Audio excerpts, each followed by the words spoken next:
Albert Einstein was not born as a symbol of genius or greatness. He was born into uncertainty, fear, and doubt. And from the very first moments of his life, people questioned whether he would ever live a normal one. When he was born on the 14th of March 1879 in Ulm, Germany, his parents were deeply worried because his head appeared unusually large and misshapen, so much so that relatives and doctors feared something was seriously wrong with him. And although the shape of his head gradually became normal within a few weeks, the anxiety surrounding his development never truly disappeared. As Albert grew older, new concerns replaced the old ones because he was extremely quiet as a child and spoke far later than other children. And by the time he was 3 and then 4 years old, he still struggled to speak fluently, leading his parents and others to suspect that he might be intellectually disabled, a label that would follow him silently for years. What no one around him understood was that Albert was not slow in thinking but overwhelmed by thought, because inside his mind he formed complete sentences and complex ideas, rehearsing them again and again silently, whispering words under his breath until they felt perfect before finally speaking them aloud. And this deep internal processing made him appear slow to the outside world, even though his mind was extraordinarily active. Many people assumed he would never succeed at anything, believing that children who speak late and think differently are destined for failure. Yet at the age of 5, a small moment quietly ignited a spark that would change the course of human history, when his father showed him a simple pocket compass. And as Albert watched the needle move without being touched, always pointing in the same direction, he became deeply fascinated by the invisible force guiding it, realizing for the first time that unseen laws govern the universe, a realization that filled him with wonder and curiosity that never left him. That moment marked the beginning of his lifelong obsession with understanding nature and the hidden forces of reality. And from that point on, Albert began asking questions that most people never think to ask. Around the age of 6, he also began learning to play the violin, and although he initially disliked the discipline of practice, music gradually became a source of comfort and inspiration for him, especially the works of Mozart, which he would continue to play throughout his life whenever he needed clarity or peace. Contrary to popular belief, Albert Einstein was not a poor student. In fact, he performed well academically and often ranked near the top of his class, particularly in mathematics and science. But his performance depended heavily on his interest in the subject, because he struggled with rigid teaching methods, rote memorization, and unquestioned authority, which made him appear rebellious in the eyes of his teachers. By the age of 10, he had begun educating himself independently, reading advanced books far beyond his grade level.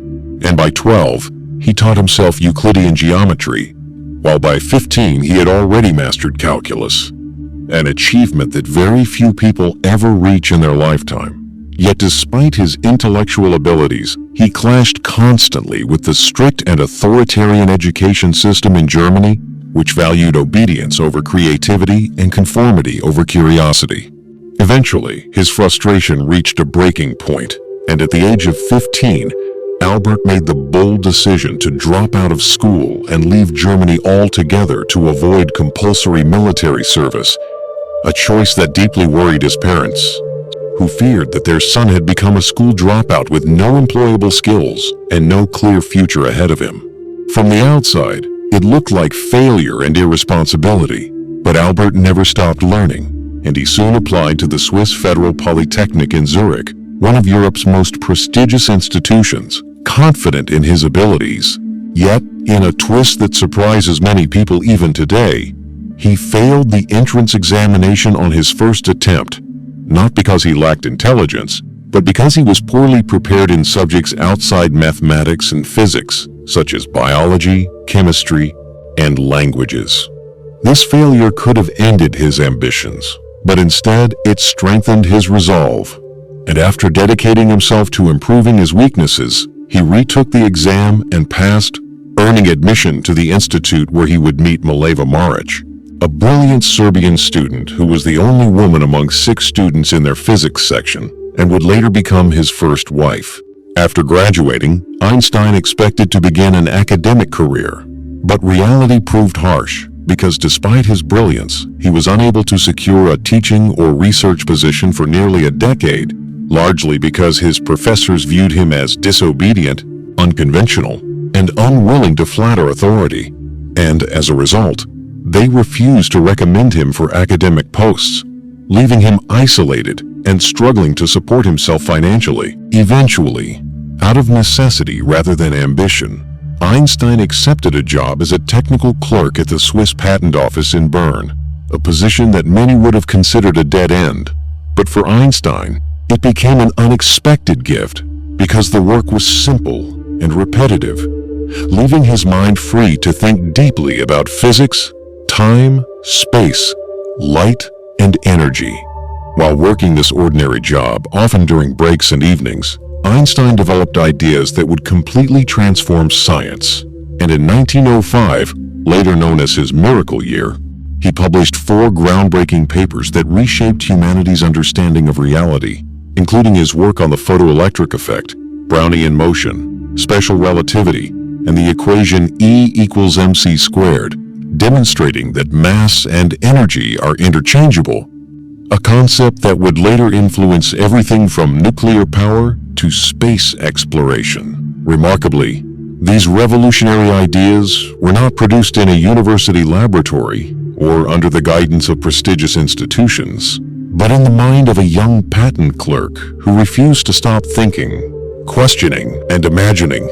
Although his ideas were revolutionary, they were not immediately accepted, and many physicists resisted them because they challenged deeply held beliefs about time and space, which meant that recognition came slowly, and despite being nominated multiple times, Einstein did not receive the Nobel Prize until 1921, more than a decade after his most important work, and even then, it was awarded for his explanation of the photoelectric effect rather than relativity, which was still considered too radical at the time.